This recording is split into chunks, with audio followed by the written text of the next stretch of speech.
저는 경기도에서 조그만 카센터를 운영하면서 살고 있는 40세의 남성입니다. 여러 날을 고민하다가 오늘 글을 올리는 이유는 결코 길지 않은 인생을 살았지만 가진 재산을 몽땅 날리고 죽기 일보 직전의 위기 상황을 2번이나 겪은 기막힌 경험담을 들려드리기 위해서입니다. 지금 생각해도 등골이 오싹해지고 머릿속이 텅 비는 느낌이 들면서 소름이 끼치지만 한 여성의 도움으로 2번의 위기를 겨우 넘길 수 있었습니다. 자기 발등 자기가 찍는다는 속담처럼 어쩌면 모든 건 사람을 쉽게 믿어버린 저의 잘못이 절대적으로 크다고 생각해요. 여러분들도 누군가 선뜻 호의를 베푼다고 하면 일단 의심하고 철저하게 확인해봐야 저처럼 어리석은 실수를 저지르지 않을 거란 말씀을 드리면서 이야기를 시작할게요. 저는 어릴 때부터 자동차를 엄청나게 좋아했어요. 네 바퀴를 달고 거칠 것 없이 도로를 달리는 자동차를 볼 때마다 신이 났고 세상에서 가장 좋은 소리가 자동차 엔진 소리라고 생각했을 정도였죠. 그러니 자동차 말고는 다른 장난감은 쳐다보지도 않았어요. 중학교를 졸업할 무렵에는 대학 진학을 포기하고 공업계 고등학교에 가서 자동차 정비를 배울 계획을 세웠어요. 꼭 대학을 포기하면서까지 기술을 배워야겠냐? 네가 아직 세상을 몰라서 그러는데 제대로 된 대학 졸업장이 없으면 나중에 후회하게 될 거야. 그러니까 다시 한번 생각해봐. 아버지, 저도 가방끈이 짧으면 사회에 나가서 무시당할 수도 있다는 거 알아요. 하지만 제가 사회생활을 할 때면 기술을 가진 사람이 좋은 대우를 받게 될 거라고요.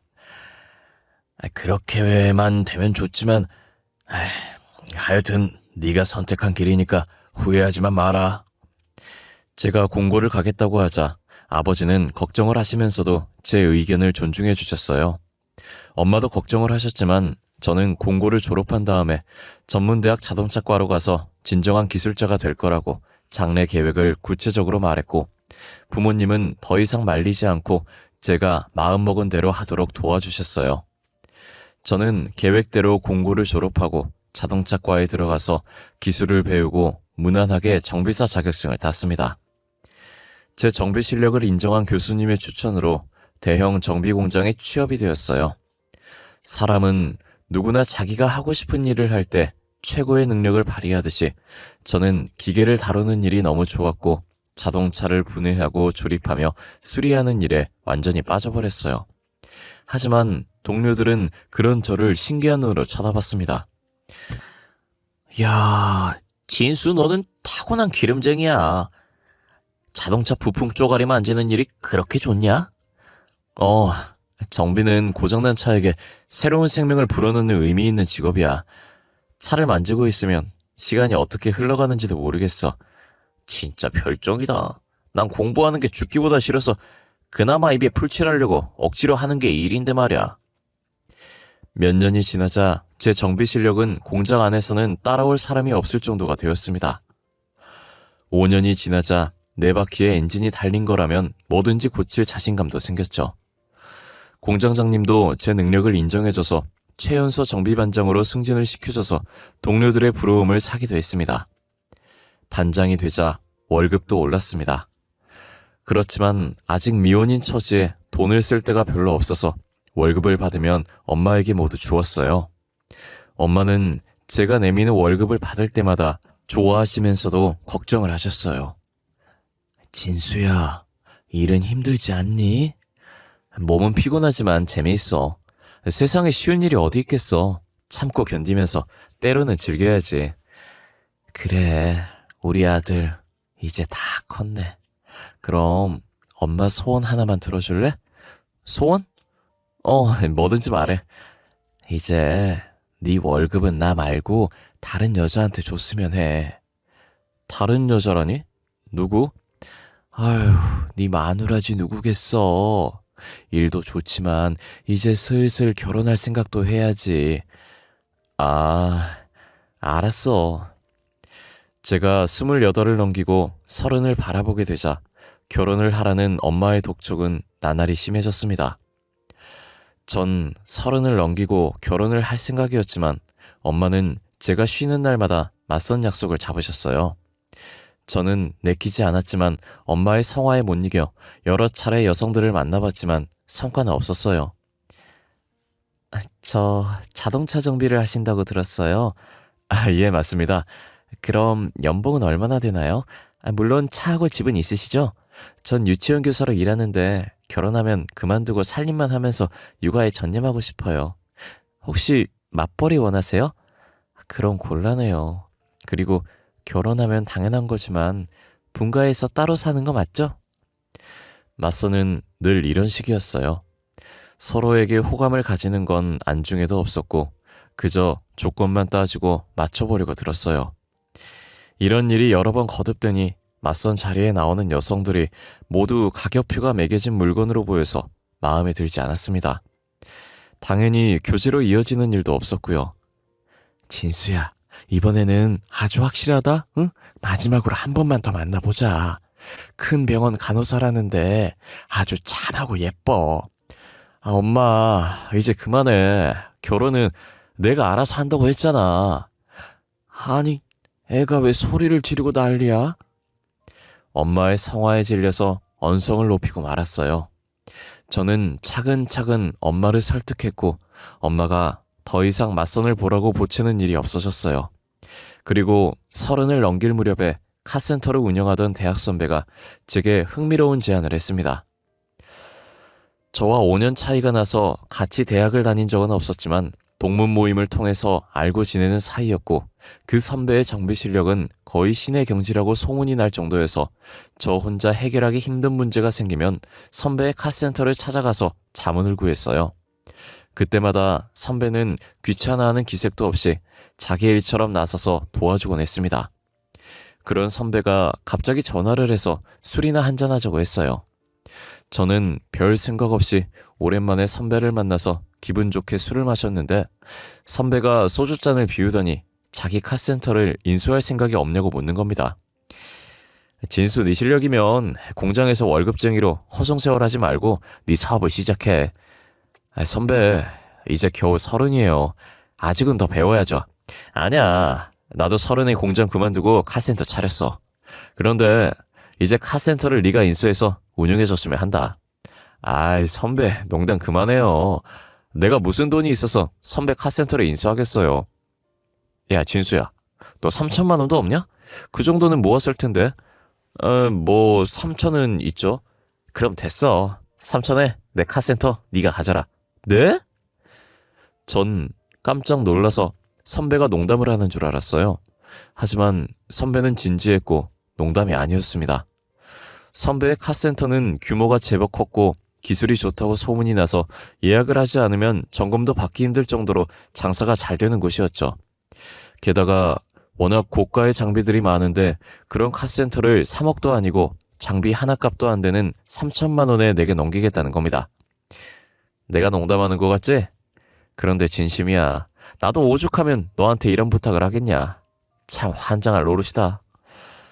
다시 소주잔을 시원하게 비운 선배는 5년이 넘게 피땀을 바쳐 일군 카센터를 거저나 다름없이 제게 주려고 하는 기막힌 속사정을 털어놓았습니다. 선배는 원래 미국으로 기술 이민을 갈 생각이었대요. 하지만 코로나 때문에 그동안 이민을 받지 않았는데 최근에 미국에서 자동차 정비나 의사 같은 기술직들의 이민을 조금씩 받기 시작했고 선배의 신청이 받아들여졌다는 겁니다. 선배의 아내와 딸은 이미 미국으로 출국을 했고 선배는 카센터만 처분하고 이민을 가려고 했는데 문제는 카센터를 인수하겠다는 사람이 도무지 나서지 않는다는 겁니다. 게다가 비자까지 나와서 출국 날짜가 잡히자 마음이 급해진 선배는 5억이라는 파격적인 금액을 제시했지만 인수자를 찾는 데 실패했다고 하네요. 이제 보름 뒤면 미국으로 가야 돼. 진수야, 3천만 나한테 주고 네가 운영해. 그리고 3년 동안 매달 수익금 일부를 나한테 송금해줘. 어때? 괜찮은 조건이지? 눈을 씻고 찾아봐도 믿고 맡길 사람이 너밖에 없더라. 선배, 괜찮은 정도가 아니에요. 나 지금 감격해서 눈물이 나오려고 해요. 고마워요. 열심히 해볼게요. 그래, 너라면 아주 잘 해낼 거야. 카센터를 맡길 사람으로 저를 선택한 선배가 너무 고마웠어요. 이것이 제게 찾아온 첫 번째 기회라고 생각했죠. 저는 엄마에게 사정을 설명하고 그동안 모아둔 돈을 달라고 했습니다. 정말 괜찮은 거지? 아무리 그래도 너무 좋은 조건이라서 믿어지지 않아. 그 큰 공장을 공짜나 다름없이 주겠다니 말이야.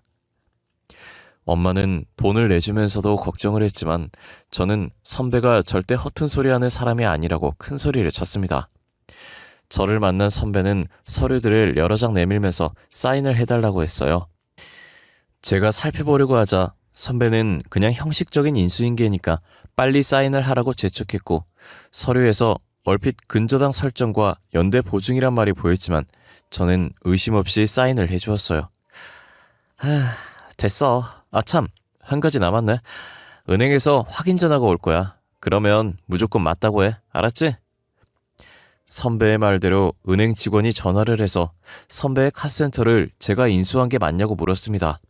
저는 자신있게 그렇다고 대답했고 녹취를 하겠다는 은행 직원의 말에 대뜸 동의했어요. 저는 은행 직원이 뭐라고 하든 내라고만 했습니다. 정말 순진하고 어리석었던 겁니다. 그날 선배에게 돈과 함께 미국에서 코리안 드림을 꼭 이루라고 덕담을 얹어주었습니다. 며칠 뒤에 공장을 그만둔 저는 희망에 부풀어서 제 사업을 시작했습니다. 고정 고객들도 제법 있었고 차를 고치는 제 실력이 입소문을 타고 퍼지면서 손님들은 나날이 늘어갔습니다.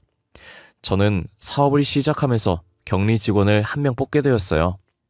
지인의 소개로 무역회사에서 격리로 일하다가 회사가 문을 닫는 바람에 실업자 신세가 되었다는 여성을 소개받았어요. 안녕하세요, 사장님. 정지윤이라고 합니다. 그녀의 첫인상은 아주 선하고 얌전해 보였어요. 특히 수줍게 웃는 모습은 괜히 제 마음을 설레이게 만들었습니다. 저는 몇 마디 물어보지도 않고 바로 다음 날부터 출근하라고 말했죠. 그녀의 얼굴을 매일 보는 것만으로도 저는 너무 행복하고 좋았어요. 일을 하다가도 창문을 통해 컴퓨터 앞에 앉아서 열심히 서류를 정리하는 그녀의 모습을 보면 피곤함이 싹 사라지고 저도 모르게 얼굴에 미소가 번지곤 했습니다. 그때 저와 함께 공장에서 일했던 후배놈이 지윤이에 대한 제 마음을 알아채고 말았죠. 후배는 제가 공장을 그만두고 사업을 시작한다고 하자 자기도 데려가 달라고 매달려서 같이 일하게 되었어요. 형, 지윤이 좋아하지? 귀신은 속여도 내 눈은 못 속여. 이 자식이 헛소리 말고 일이나 해. 형도 이제 사장이야. 꿀릴 게 뭐가 있어. 지은이한테 형 같은 신랑감이면 가분하지. 내가 다리 놔줄 테니까 잘해봐. 후배는 제멋대로 지은이와 저를 불러내서 술자리를 만들더니 자기는 슬며시 사라져버렸어요. 둘만 남게 되자 어색함이 밀려왔는데 뜻밖의 지은이가 먼저 입을 열었어요. 사장님이 저를 어떻게 생각하시는지 모르겠지만 저는 사장님 좋아해요. 말을 마친 지은이는 얼굴이 발갛게 달아올라서 고개를 숙였어요. 그래. 미투야. 엉겹결에 튀어나온 제 말을 들은 지은이는 피식 웃음을 터뜨렸고 저도 따라서 웃고 말았네요. 지은이와 저는 후배놈이 인정하는 커플이 되었고 사랑하는 여성이 곁에 있다는 게 이렇게도 좋고 행복한 것인지 정말 몰랐습니다. 하지만 세상을 다 가진 것 같은 행복은 어느 날 갑자기 완전히 깨지고 말았습니다. 불과 1년 만에 선배의 제안은 제 인생을 완전히 박살내고 나락으로 빠뜨리는 악마의 유혹이란 걸 알게 되었던 거죠. 은행에서 대출금 납부를 독촉하는 고지서가 날아오기 시작했지만 저는 무시했어요. 그러자 은행에서 직원들이 들이닥쳤습니다. 김진수 사장님이시죠? 대출금 변제가 이루어지지 않아서 찾아왔습니다. 대출금 거치 기간 1년이 지났어요. 약정대로 2달 이내 원금과 이자를 전액 일시 상환하셔야 합니다. 아니, 대출이라니 그게 무슨 말씀이죠? 제가 어리둥절한 표정으로 묻자 은행 직원은 제가 사인한 서류들을 보여주었습니다. 전 선배가 제게 떠넘긴 대출금이 있다는 걸 알게 되었어요. 좋아요. 그럼 상환해야 할 대출금이 총 얼마죠? 전부 5억 정도 되겠네요. 네? 5억이라고요? 놀란 저와는 달리 은행 직원은 표정 하나 변하지 않고 모든 걸 자세하게 설명해 주었어요. 그제서야 선배에게 철저하게 속았다는 걸 알게 되었죠. 선배는 처음부터 은행에서 담보대출을 받아서 장비를 들여와서 카센터를 차렸고 대출금을 갚지 않으려고 저를 이용했던 겁니다.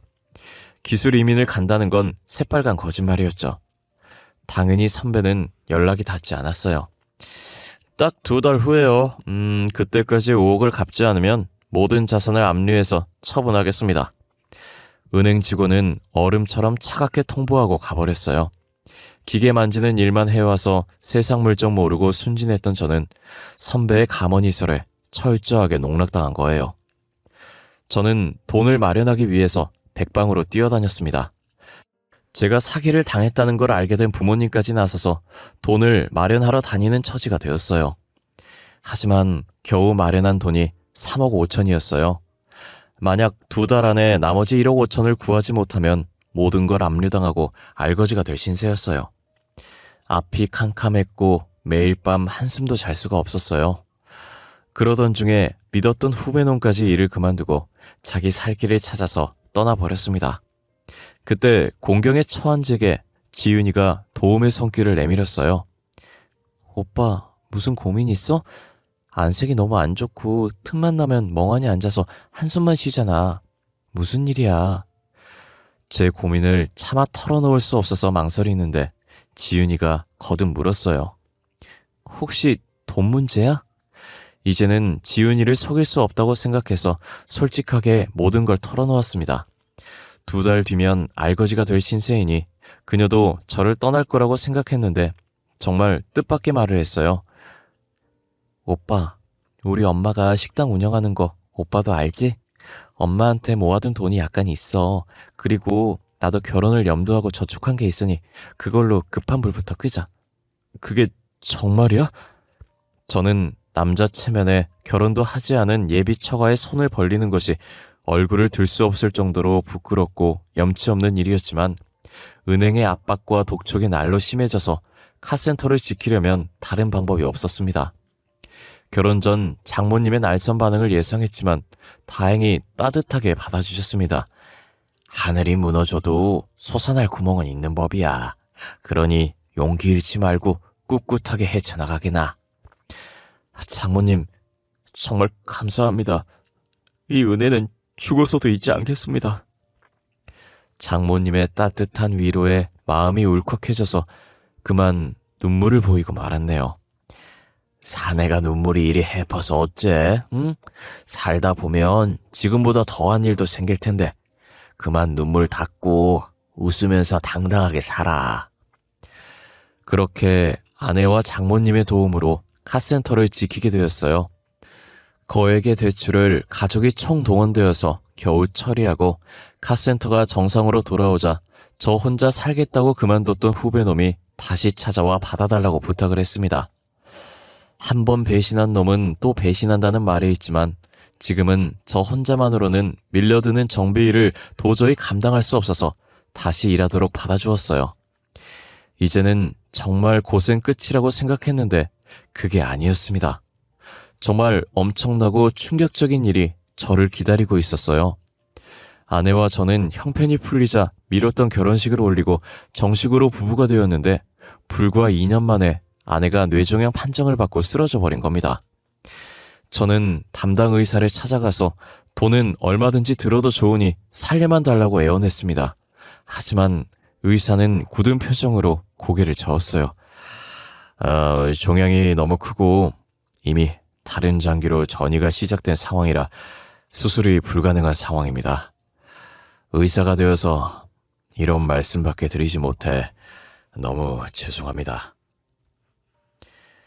지푸라기라도 잡는 심정으로 애원했지만 의사는 저의 마지막 희망마저 포기하게 만들었어요.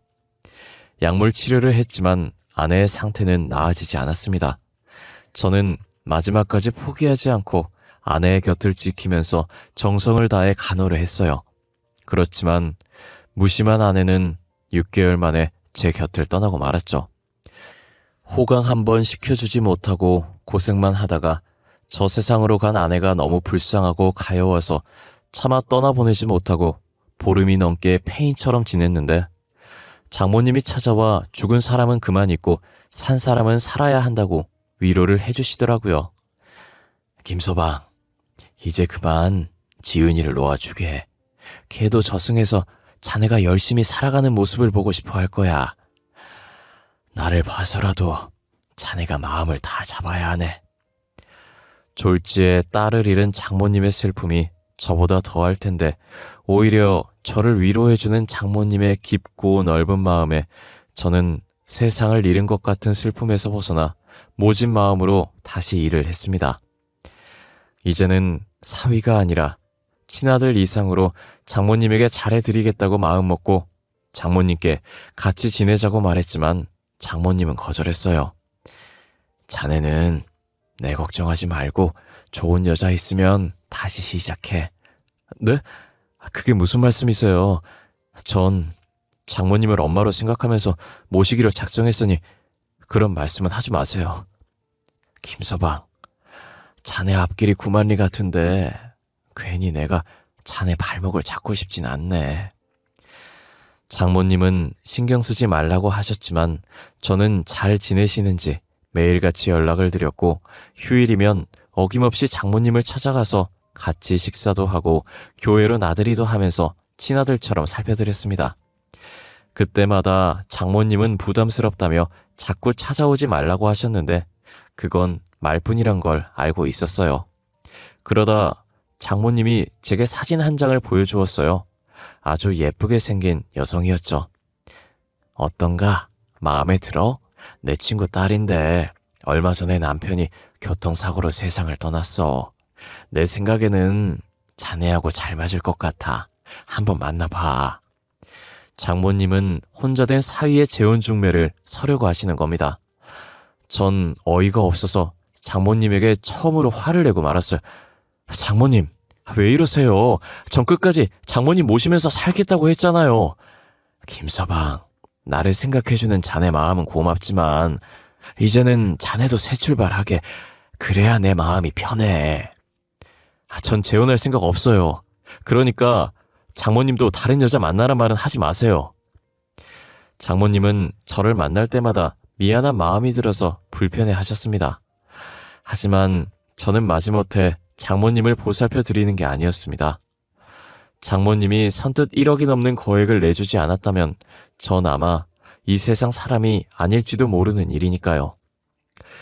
물론 그 돈은 거의 다 갚았지만 제 마음속에는 여전히 부채의식이 자리 잡고 있었습니다. 1년이 넘게 지나자 아내를 잃은 슬픔은 가라앉았고 장모님도 저를 아들로 여기면서 지내게 되었는데 사람 일이란 참 묘한 것이어서 5년이 지난 뒤에 제게 여자가 생겼습니다. 그녀의 이름은 정소희였고 카센터에 자주 오는 단골 손님이었어요. 그녀는 비싼 외제차를 타고 다녀서 처음부터 기억에 남았던 손님이었어요. 자동차 점검을 핑계로 한 달에 한 번은 꼭 들렸고 워낙 성격이 싹싹하고 밝아서 처음 보는 저에게 대뜸 오빠라고 불렸던 여자였죠. 그렇게 그 여자와 저는 편하게 말을 놓으면서 연락하고 지내는 사이까지 발전했습니다. 그러던 어느 날 그녀가 주말에 뭐 할 거냐고 제게 물었어요. 뭐 특별한 계획은 없어. 주말에는 그냥 집에서 쉬어야지. 오빠 뭐야, 재미없게. 그러지 말고 나랑 같이 영화 보러 가자. 그래서 주말에 소희와 첫 데이트를 하게 되었어요. 영화를 본 다음에 밥을 먹으면서 그녀의 집안이 얼마나 대단한 갑부인지 알게 되었죠. 아버지는 미국에서 사업을 하고 계시고 엄마는 부동산 투자를 하셔. 아버지는 나한테 사업을 물려줄 테니 미국으로 들어오라고 하시는데 난 싫어. 난 내가 태어난 나라에서 계속 살 생각이야. 소희는 얼핏 사업가인 아버지의 재산이 수백억이 넘는다는 말을 했어요. 그동안 돈을 보고 달려드는 남자들이 숱하게 많았지만 하나같이 늑대같이 느껴져서 독신을 고집해왔는데 저를 만난 다음부터 생각이 달라졌다고 말했어요. 그냥 오빠가 편하고 좋아. 다른 이유 같은 건 없어. 부부는 무엇보다 같이 있으면 그냥 좋고 편해야 된다고 생각해. 오빠가 내게는 그런 느낌을 주는 남자야. 소희의 적극적인 애정 공세 덕분에 저희들은 자연스럽게 연인 관계가 되었고 소희의 엄마를 만나서 인사까지 드리게 되었어요. 소희 엄마의 첫인상은 부잣집 사모님 같은 느낌이 확 풍겼어요. 외모와 옷차림, 그리고 말투까지 품격과 교양미가 철철 넘치는 여성이었습니다. 만나서 반가워요. 젊은 나이에 자기 사업체를 운영하고 있다니 대단해요. 알고 있겠지만 집안이 넉넉한 편이라 소희가 버릇없이 자라서 아직 철부지예요. 여러 가지로 모자란 점이 많으니 서로에 대한 사랑과 애정으로 이해해주기 바래요. 그녀는 마치 주례사 같은 말을 제게 해주었죠. 그리고 정말 귀에 솔깃한 제안을 했습니다. 소희와 결혼하게 되면 내가 가진 여유 자금을 카센터에 투자할 테니까 아주 크게 키워봐요. 이왕 시작했으면 그 분야에서 최고가 되어야 되지 않겠어요? 네, 맞습니다. 저를 믿고 도와주시겠다니 감사할 따름입니다. 열심히 해서 꼭 보답하겠습니다. 그러면서 카센터 명의를 소희 앞으로 해달라는 말을 슬쩍 흘렸어요. 그런 건 문제가 되지 않았죠. 예비 장모님이 자리를 비웠을 때 소희는 자기 엄마가 최소한 20억은 투자할 생각이라고 귀띔해줬습니다. 너무나 뜻밖의 말에 꿈인지 생시인지 도무지 분간을 할 수가 없는 지경이었죠. 내가 이런 횡재를 해도 되는 걸까 믿어지지 않았지만 아내를 잃고 그동안 마음고생을 한 것에 대한 보답이라고 생각했습니다. 소희는 결혼을 빨리 하자고 서둘렀고 저도 미룰 생각은 없어서 결혼식장이며 여러 가지 준비를 정신없이 하고 있을 때 장모님이 저를 만나자고 하셨어요. 김서방, 여자 생겼다면서?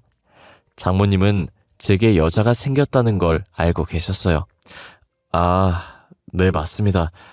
진작에 말씀을 드렸어야 했는데 죄송합니다. 아니, 뭐가 죄송한가? 정말 잘된 일이야. 진심으로 축하해.